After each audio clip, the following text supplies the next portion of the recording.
sora yang tlaga Cross lun ta tu ade Tuana le mul po ta na tu Kay kata chu cross tu Ngày lửa tóm perani Me sualtan me tra badese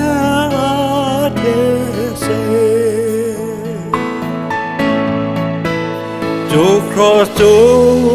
pomin kavuan zela Klafam dai relka Tal malo twa Kala ve kavot tat zela Lalu kum lutu kala ta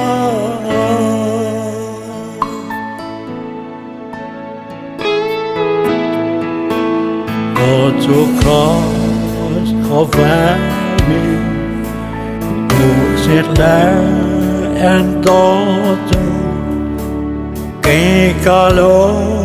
like one to honor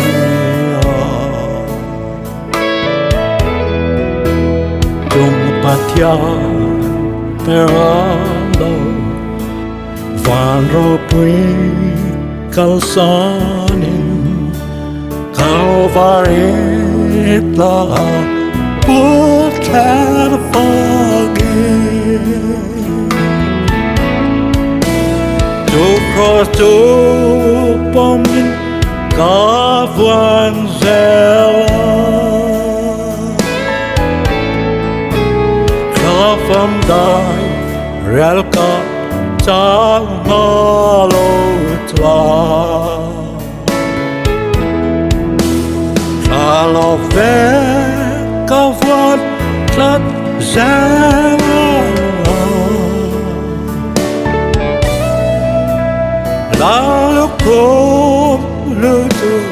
kala ta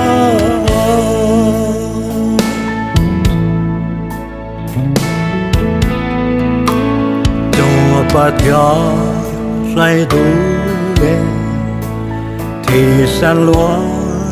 Cross chuan van vay tha thư ta lo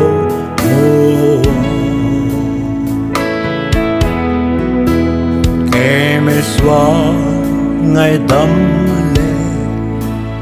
Mình tê theo lim tu rê Kalal pa iswa tuan inate